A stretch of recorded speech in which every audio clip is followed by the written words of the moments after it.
Como é que você faz para que um treinamento não seja robótico? Que isso caia um pouco nos operadores lá no... telemarketing? Telemarketing, que as pessoas ficam enfurecidas com o tal do telemarketing. E a linha cai, você repete, o sistema está fora do ar, isso não é da minha alçada, o senhor repete, o senhor pode repetir, e aí liga para o outro, vai pro... É. Como é que você faz para desenvolver um treinamento? Porque não é culpa, às vezes ela fica olhando um manual, se falou isso, diga isso. E quando você não entra no script dela, aí piorou, né? Não tem nem a culpa, é a falta de treinamento. Na verdade, Charlita, eu acho assim, eu faço coisas customizadas. Eu acho que quando você é chamado por uma empresa, você tem que fazer uma imersão para entender a necessidade daquele cliente.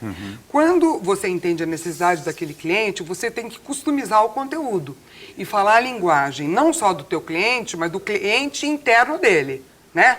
Então, por exemplo, se você está fazendo treinamento para uma banda larga e TV a cabo, você tem que entender aquele cliente e o cliente daquele cliente, tá certo? Eu já fiz para esse tipo de cliente que fazia door-to-door e o telemarketing. É um público. Você vai fazer para uma joalheria, é um outro público. Quer dizer, você vai fazer para um pessoal de surfwear, é um outro público. Você tem que entender com qual público você está tratando e qual a necessidade. Que é aquilo que você falou anteriormente de como é que a pessoa vai se sentir depois, né? Então, como é que... Mas continua. É exatamente isso. E aí você tem que se colocar no lugar dos dois, é o trabalho empático, né? Então, eu estou atendendo, o meu cliente é a pessoa mais importante para mim. E quando eu estou numa organização, eu penso nos dois clientes, no interno, que é todo mundo que trabalha com os quais eu contraceno, porque tem gente que pensa só no cliente externo. Então, eu trato muito bem quem vem à loja. A pessoa vai embora da loja e eu ofendo todo mundo que trabalha comigo, porque eu preciso descarregar em alguém. E o meu cliente interno, que está ali comigo 8 horas no mínimo por dia, é super importante, porque eu estou pensando no clima organizacional, né, que eu tenho que manter. Que quanto mais a harmonia tiver, mais vai vender, inclusive, né? Porque as pessoas vão estar mais motivadas. Eu passo muito mais tempo no meu trabalho do que com os meus familiares. Independente de morar ou não com filho, morar ou não com irmão, não importa. Você passa muito mais tempo no seu trabalho, óbvio. Eu, você, com qualquer pessoa, né?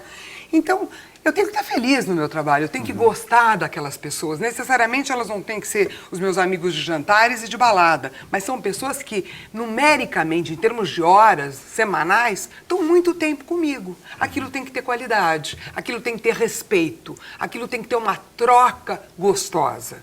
Então eu tenho que cuidar desse clima organizacional. Isso é muito importante. Então, eu estou preocupada com o meu cliente interno, eu tenho que cuidar desse clima organizacional e eu estou preocupada com o meu cliente externo.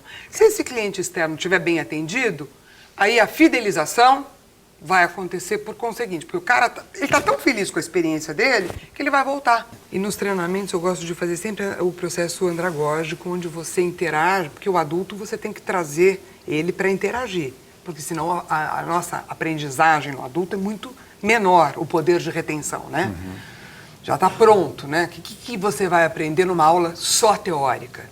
Então, os exercícios onde você traz a pessoa para interagir com o conteúdo, onde você busca dela o que ela acha, então os filmes interativos, essa parte de workshop mesmo, dinâmica, solta uma frase, isso é muito importante, porque é o lúdico que faz a pessoa pensar, trazer o conteúdo dela e, no final, a aprendizagem, você tem um conteúdo de retenção muito maior e muito cientificamente provado.